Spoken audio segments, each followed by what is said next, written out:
Ladies and gentlemen, please welcome back Dr. Stephen Walker. My only duty right now is to introduce the next speaker, which is Dr. Michael Griffin. Mike is my boss in the Pentagon. He's the Undersecretary of Defense for Research and Engineering. Got a long and distinguished career, and his bio is on the app, and he doesn't want me to read it. So you can go to the app and see all the things he's done. But he's a great guy to work for, technologist at heart. In fact, was backstage just now quizzing the first riser on how she was actually doing what she was trying to do there. So he loves technology. He's a great guy to lead us and lead the department, lead the country, and where we're headed in technology. And he is willing to take questions, so he's going to talk for about half his time and take questions. So if you have questions for the Undersecretary of Defense for Research and Engineering in the department, please submit them to the app, and we'll get those questions to him up here on stage. So without further ado, Mike Griffin.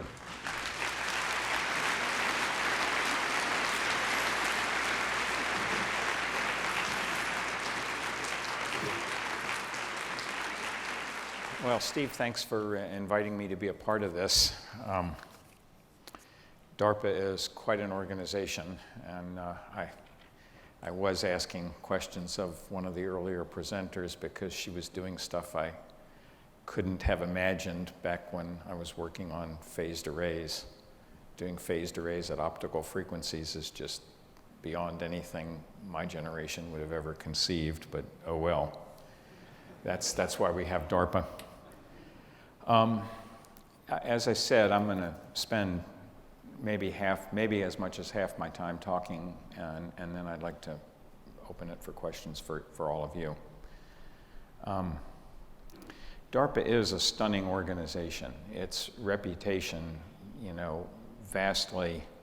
goes vastly beyond just DoD. It's almost a synonym for people with big brains and outlandish ideas. And that's good. I mean, a lot of that, of course, is hyped up with popular culture, but it's the right kind of hype. DARPA has, I think, been, looking at the larger perspective over 60 years, an unqualified success, which is not to say that everything has been successful, but that's not how we measure success. The enterprise has been a success. So I tend to look at those things and say, well, why is that so? Because we have many organizations which are not successes or which do not manage to maintain success over long periods of time. And I think that's a far more interesting question for those of us who try to manage enterprises than asking why one individual project becomes successful or doesn't. And when I distill it down on a small piece of paper, several things occur. First of all, the focus on people. DARPA folks, and Steve, with all respect, your association with DARPA is much, much deeper than mine, but my association with DARPA is much longer than yours. So over those years, I have noticed that there are people out there who would say that DARPA is an elitist type of an organization if they wanted to criticize.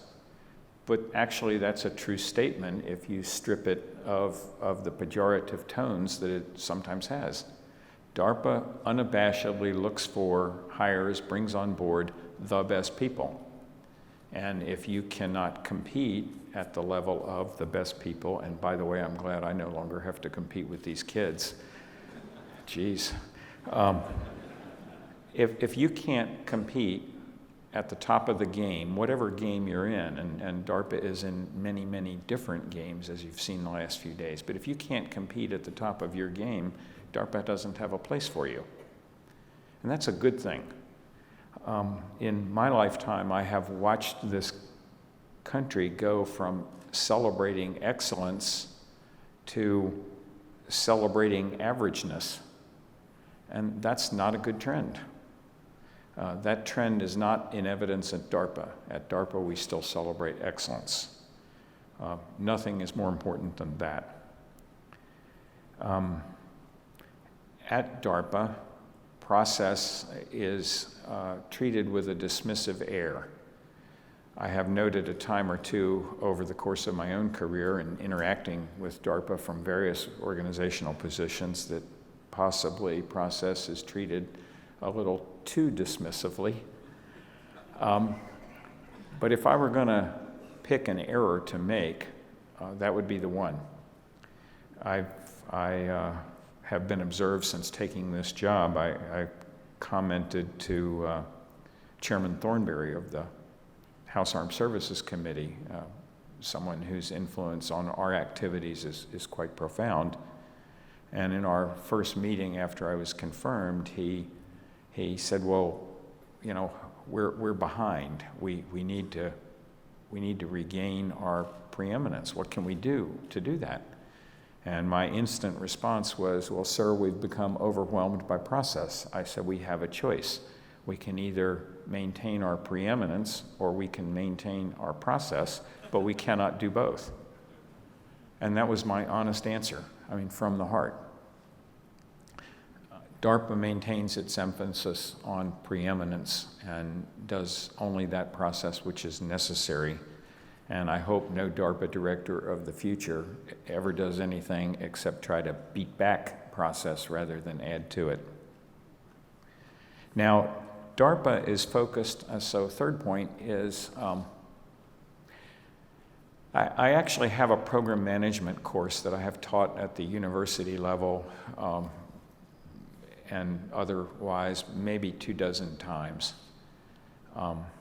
So I've fairly carefully vetted it, and it allowed me in crafting that course to think carefully about how organizations and manage, how things should be managed, broadly speaking. And I've concluded, based on experience, that much of what we do is way too focused, and this is not just DoD, this is even companies, and certainly all across government. Much of what we do has as its first focus sustaining the organization. And if that's not the first focus, it's often a huge weighting factor in the background. We have arguments about whether a given project will be good for the institution. I was chatting with some of my associates this morning and reminding or reminiscing about the early days of Missile Defense, Strategic Defense Initiative Organization that President Reagan started and that I was privileged to be part of. And I said, you know, my home organization at that time didn't want to engage in the work that the Defense Department was asking us to do, even though we were a defense laboratory, because they were concerned about student protests. My concern about that was somewhat less, and we did finally agree to do the project, and it was a success. But you have to at some point ask yourself, in what world are nonprofit and defense laboratories supposed to be concerned about their image versus getting the work done? And you see many examples of that. Organizations and the people who manage them engage in behavior which is clearly designed to protect their funding, to protect their rice bowls, their areas of authority, and then after that we determine what we're going to do. DARPA does not fall victim to that. They have very much a project management-oriented organization. Now, too much of a focus on project versus institution can also be bad. I've often observed that every successful project manager acts as if he doesn't care how much trash he leaves behind him in the institution. Project managers, good project managers, are focused on their project, and the institution can take care of itself. An excessive amount of that is also damaging. But my observation about American management in the present era is that we're too focused on institutions, not enough focused on projects, and DARPA does not make that mistake. And I think again, that's a trait that I hope will survive many future DARPA directors, but it is critical to success, again, in my view. Culture. There is a saying, I wish I had been the one to coin it, that culture eats strategy for breakfast.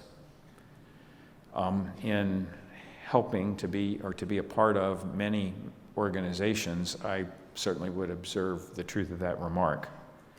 The DARPA culture is and has been since its inception focused around certain things. We do the hard problems. There's a certain amount of arrogance in that. I mean, other people work hard problems too. But it's not a bad idea if you take organizational pride in we do hard problems. DARPA prides itself on hiring the best people. Again, other organizations have great people, but to internalize within your own culture that we want only the best people, that's a good thing. You should be out there competing for the best people, but that's what you should be competing for, rather than trying to figure out how you can hire to an average or fill certain quotas or follow certain norms. The culture of DARPA has been remarkable. My own career to this point is 47 plus years in duration, and for most of that, I mean, I went to grad school with a DARPA program manager. So for most of that time, I've had some organizational or personal relationship with DARPA folks, and I would observe that your culture has been remarkably stable and in a good way over that time, and I would cherish that if I were all of you. Those who are DARPA people and those who are providers to DARPA, that's a good thing. Finally, one of the things which I think most strongly aids you in your work is the focus on short tenure. DARPA does have a thin staff of folks who are not on a short rotation schedule, but most of DARPA are program managers who come in knowing that they're going to have a short time there. They're there to do a project. This goes back to the project orientation. They're not trying to climb the management ladder. They're not trying to get promoted. There aren't promotions. They're just trying to do the work. I've been promoted a lot. I often wonder why. I can't think of a time when I was ever trying to get promoted. And now I've reached a point in life where younger people will say, well, what do you have to do to get promoted? And my answer usually is, well, if that's what you're thinking about, then right away you're thinking about stuff which is going to act against your desire. You should be thinking about getting your work done. There is a huge shortage of IQ out there. And if you're good at what you do, trust me, you're going to get promoted. But at DARPA, that's not really a consideration, and I think that's a valuable part of your organization. The short tenure, the focus on projects, getting stuff done, going back out into the world, that's a huge enabler of DARPA's success.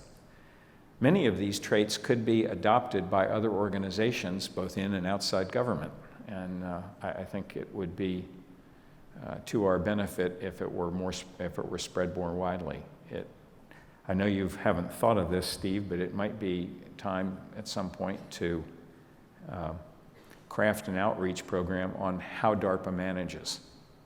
Put it out there and let people, we know how DARPA builds robots, but most people don't know how DARPA manages, and that might be a useful thing to spread.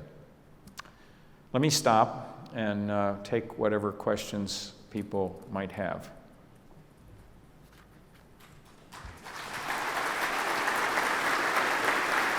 Thank you. How do you advocate successfully for advanced S&T to the general public at this point in history? I don't know. I've not been notably successful at that.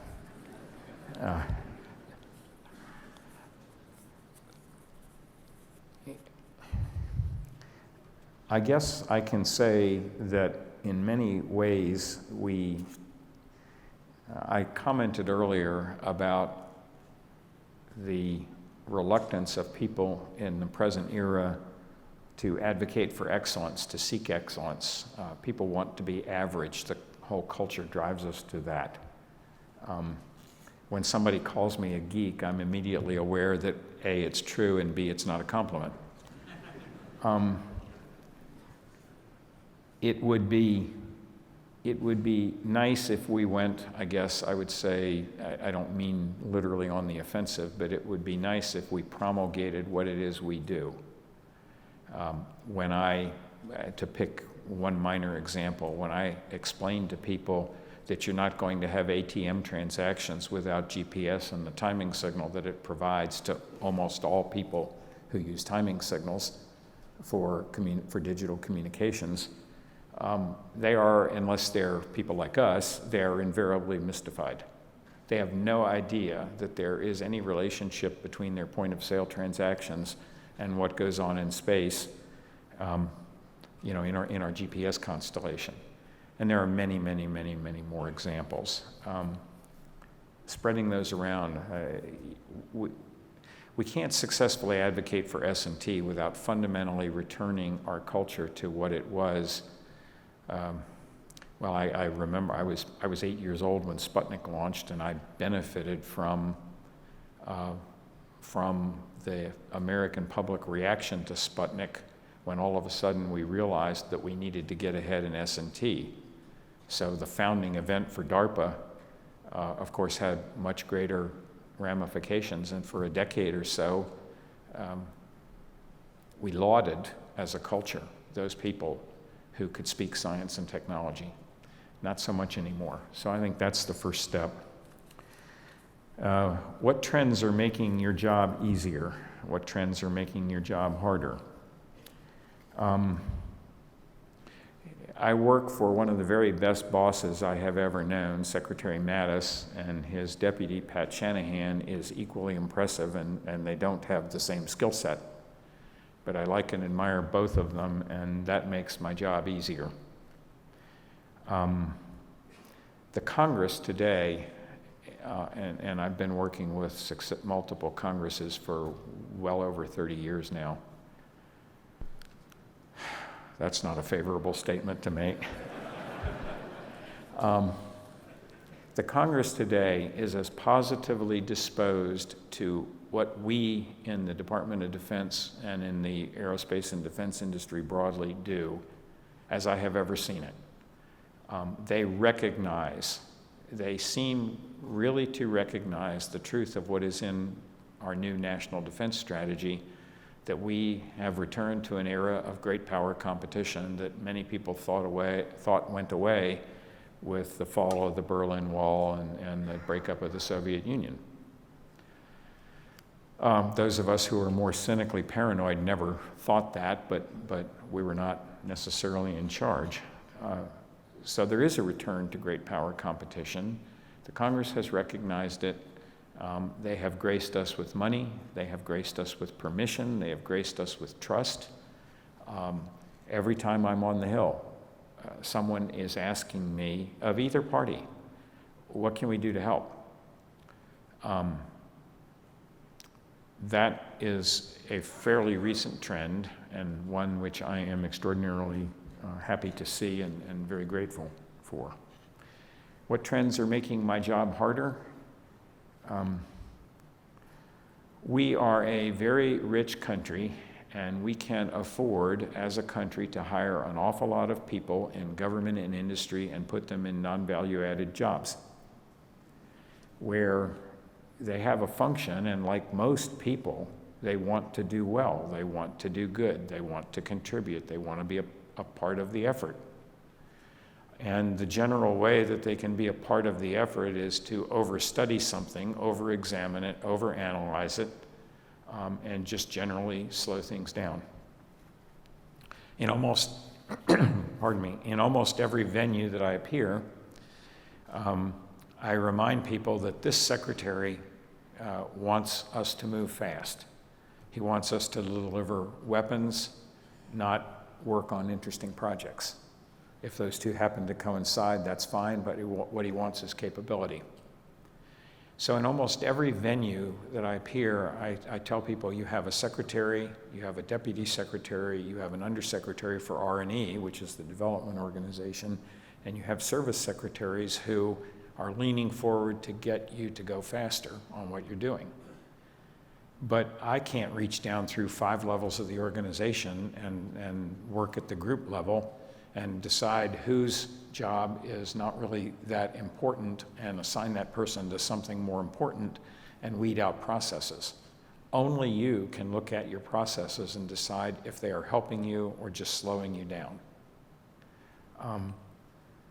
The trend that is making my job harder is that we have, in the course of my career, just experienced mushroom-like growth in bureaucracy and process, and only you, starting at whatever management level you occupy, only you can weed that out. The upper echelons of DoD can urge you to do so. We can give you permission, we can advocate for you to do so, but only you can do so. So that trend makes the job harder. Pardon me again. I'm allergic to so many things I no longer bother to try to find out what room is causing what problem.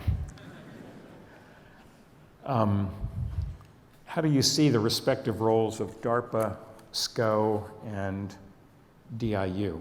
How will you eliminate overlap of responsibilities? Well, we're still shaping all of these things. These organizations now report to the Undersecretariat for Research and Engineering, meaning they will survive me. And I think they're all good organizations. I'm pleased with them. I see SCO as primarily being oriented toward taking existing, already developed capabilities, adding some layer of development to those capabilities, and repurposing some of those capabilities and using them in new ways to deliver new capability, new functions to people who are out there on the edge. I see DIU as being one of our several initiatives, our biggest initiative, in reaching out to sectors of our industrial base that don't normally or would not normally consider themselves to be defense contractors. Sometimes those of us on the E-ring of the Pentagon forget that the industrial base, while it is crucially composed of a half a dozen or so big companies in its majority, that is not the entire American industrial base. Our industrial base consists of very large companies that produce the very large and complex things that we need to defend the nation and our allies and partners. And our industrial base also consists of a host of small, innovative companies who are trying out a new idea. From my time at In-Q-Tel in an earlier life, I would offer that maybe 7 out of 10 of those companies are going to fail outright. Maybe 2 are going to join the living dead, meaning they continue to survive, but they never really take off. And maybe 1 out of those 10 is really going to do well. But you can't predict which ones are going to be which. And large companies with public stock offerings and an awful lot of employees and very significant projects, frankly, are about as risk averse as we are in the government. Taking too many chances is a good way to go broke for an established company. So the innovation, in my view, comes not always, but in many cases from the smaller, kind of more innovative companies that frankly can't afford to work through the processes of becoming a defense contractor, might not even think of themselves as being of potential value to the defense establishment. And even if they were okay with the first 2 questions, really don't know how to go about it. Takes a lot of muscle mass to be able to work with the DoD, regrettably. DIU is one of our entrees and our most significant entree in recent years to reaching out to that very, very valuable portion of the American industrial base. I don't see that these various roles, including the traditional role of DARPA, really conflict. I think that as managers, we're capable of weeding out those conflicts if they occur and become difficult. And if there's a conflict that occurs on the margin for an occasional project, who really cares? I mean, does it really matter? If SCO is doing something that maybe DARPA could have done, or if DIU is doing something that SCO could have done, or pick any combination you want. I mean, if it's something that happens on an occasional basis and could have gone the other way, does anybody really care? I mean, I don't care.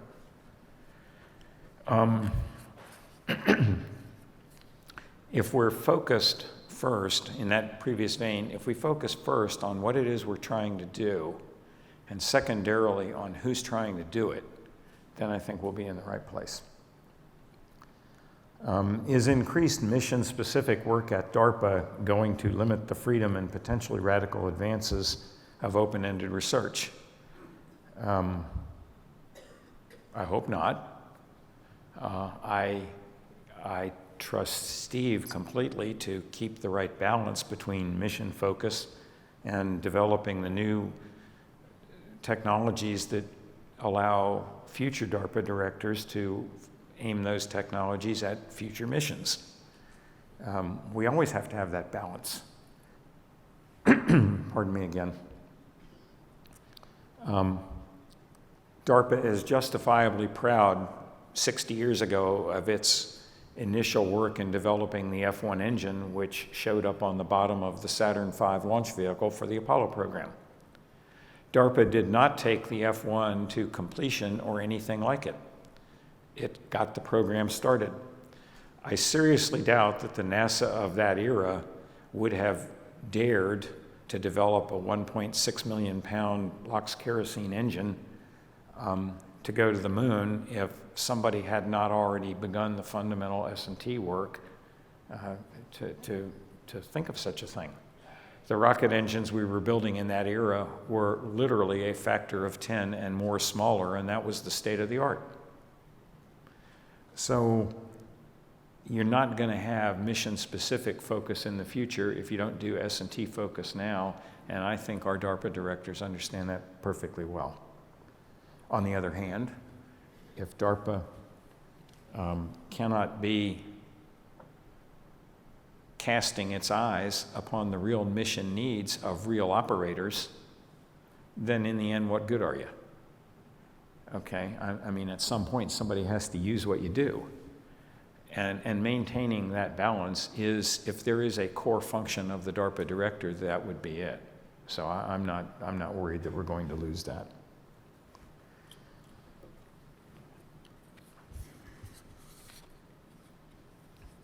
How will the creation of USD R&E enhance DARPA's capability to deliver technologies into the hands of the warfighters?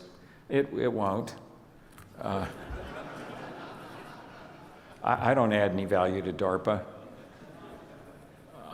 There always has to be a management chain of command. I don't care who you are, you have a boss. We try to orient organization structures in rational rather than irrational manners. We don't always succeed. Everything can't report to the Secretary of Defense. We've tried that, it doesn't work well. So DARPA needs to report somewhere. What do you want them to report to the Army? Probably not.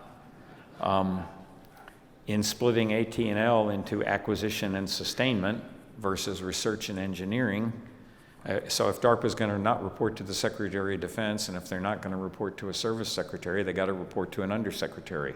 I'm one of those. Okay, they're probably not going to report to intelligence. They're probably not going to report to personnel and readiness. Acquisition and sustainment doesn't make a lot of sense since DARPA is at the other end of that development spectrum. Research and engineering is the logical place. My major contribution to DARPA is to try to protect them in the budget wars and to give Steve the running room that he needs. And then occasionally I like to come over and have young people with whom I am again glad I do not have to compete, brief me on what they're doing because it makes my day as opposed to walking around the E-ring.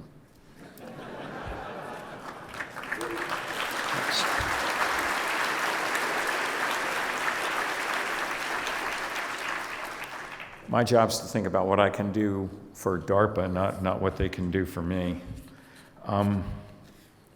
How concerned are you about competition with China in emerging technologies? What role will the department play in strengthening U.S. leadership in technology? I'll start by saying, first of all, our secretary has been, upfront and personal that we are again in an era of great power competition, and that China is one of those two great powers with whom we are in competition, and frankly, the United States never seeks adversaries. Other people declare themselves to be our adversaries, whether they are violent extremist organizations or nation states. China is pushing hard against the rules-based, rule of law, world order that the United States and its allies achieved as a result of victory in World War II. The United States and its allies have maintained that rules-based world order pretty much for 70 years plus. That structure for human society is clearly not what Russia and China would like to see. They seek a world in which they can dominate their neighbors, influence the sovereignty of other nations, undermine the world trade order, and a host of other, steal intellectual property, interfere with other nations' cyber systems. These things are documented. I don't have to get into classified discussions to talk about what appears on the front pages of the Washington Post. They're pushing back against a human society, a global human society, based on respect for individual rights, based on respect for free and fair trade, based on respect for property rights, based on respect for individual sovereignty and a rules-based order. We, the United States, we have a choice. We can choose to let them do that, or we can choose to push back in our turn. I vote we choose to push back, and no, it's not going to be cheap and it's not going to be easy. What I am hoping the role the department can play in strengthening this leadership is to recognize that, first of all, in a world where technology is increasingly democratized, that we can't stay ahead just by keeping our technology secret. We have to be out there on the playing field competing. We have to run faster and be smarter if we're going to win. We have to be more innovative. And we have to innovate at, as Secretary Mattis likes to say, the speed of relevance. The speed of relevance is that which your adversary is achieving, not what your own processes allow you to achieve. The one thing China hopes we never do is change our acquisition system. So the role the department can play, simply because of our budgetary mass and the criticality of our mission, is in fact to be the nation's cheerleader and the nation's point man in saying China has declared itself to be an adversary of the world order and a competitor of the United States, and we can't allow ourselves to lose that competition. That is our message, and that has to be our mission. I am said to have 3 minutes to go here, so I actually think I'm out of good questions. So thank you very much for your time this morning.